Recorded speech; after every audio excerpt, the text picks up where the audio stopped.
If you feel like you're drowning and barely keeping it together, buckle up because this episode may be the wake up call that you need to finally create change in your life. Women over 40 are running households, caring for aging parents, juggling work, managing everyone's emotions, and somehow still trying to be healthy, calm, attractive, productive, and grateful for it all. And when you finally admit that you are drowning and need support, the wellness world hits you with, have you tried yoga? Do you meditate? Buy this planner or take ashwagandha. No, the root cause isn't that women don't have strategies. We have plenty of those. It's that we're living a life that is not sustainable. So today I'm going to talk about why women have become hyper masculine performers, men have become passive and confused about what role to play, the financial pressures that we're facing, how social media has turned midlife into a comparison sport, and most importantly, how to stop drowning. Women didn't wake up one day and decide, I'd like to be the CEO, the breadwinner, therapist, vacation planner, accountant, chef, nurse, scheduler, and the sexy, calm, feminine woman who never complains. This happened because women were raised to be good girls, polite, perfect, agreeable. We watched women before us abandon themselves to keep the peace. And we believe that our value is in what we do, not who we are. So women overfunction. We take responsibility for everything because somewhere along the way, we learned if I don't do it, nobody else will.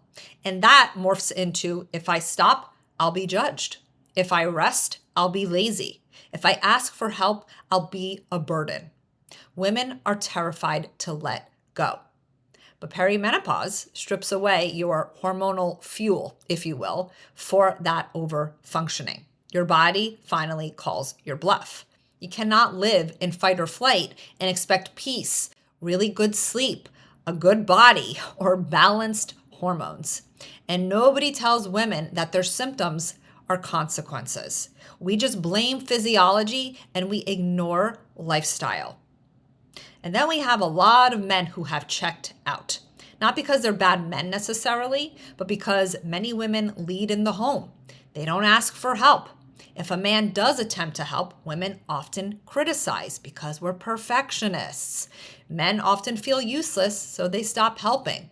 Women resent it, men don't know why we're angry, and neither knows how to fix it. Nobody is a mind reader. I'd like to think that most men want to make their women happy, they want to contribute, as well as feel respected.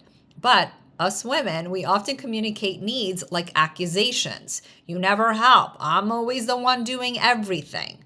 Men shut down, women explode, and the cycle continues. So what do we need to do in order to see a shift there? We need to ask for help more clearly. We need to say what we need, not what our partner is doing wrong. We need to delegate and let them do it their way. We need to trust. Trust, that is a big one, instead of micromanage every damn thing.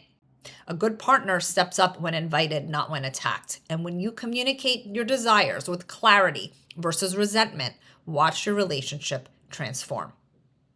Women today aren't just balancing a family and a job. They're managing inflation that makes groceries cost more than a freaking car payment. Children in multiple sports, clubs, lessons, tutoring. Amazon Prime returns, holidays, birthday party logistics, homework, dentist appointments, permission slips, subscription renewals, meal planning, dog grooming, car maintenance, and more. Yesterday I laid in bed most of the day and I did not feel guilty. Years ago, I would have labeled myself lazy and just pushed through the fatigue that I was feeling. But I have learned in my 40s, especially after the holidays and in the winter months, my body needs more recovery. And ignoring that isn't a strength. It is self-neglect. A lot of women listening are still pushing past every signal that their body gives them because rest feels like failure. And that is one of the biggest reasons that you are burned out.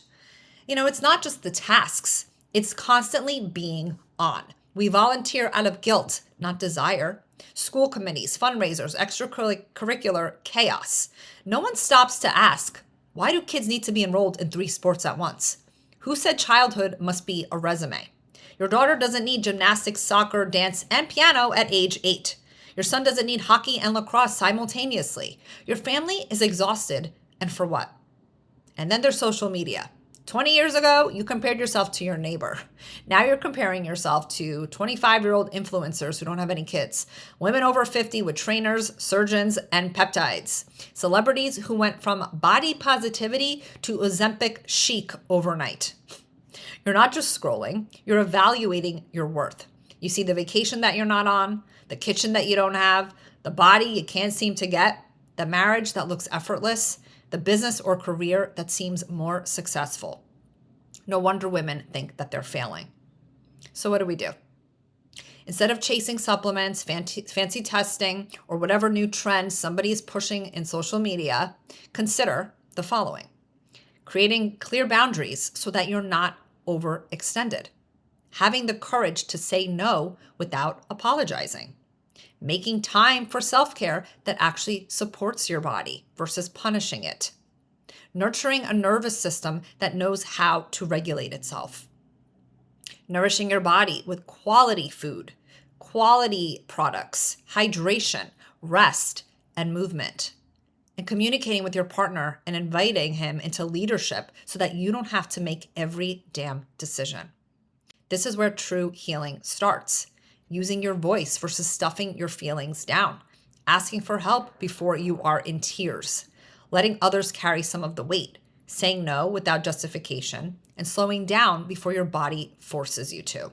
Your hormones may be shifting in your 40s. You may be in perimenopause, and it will expose the life that you built on hustle, fear, and proving yourself. Your hormones are not betraying you. They're inviting you into a different way of living. One where you don't drown, one where you finally breathe. So let this be the year that you are done proving your worth by how exhausted you are. Let this be the year that you stop carrying what was never yours in the first place. You don't need to become more disciplined, more perfect, or more productive. You need a life that supports the woman that you are in this season. Midlife is the ultimate invitation to finally live differently. And this year, we're not coddling ourselves. We're telling the truth, we're setting boundaries, we're asking for help, and building lives that we do not have to escape from. I know I am. Thank you so much for listening. Please share this with a friend, and I will see you next week.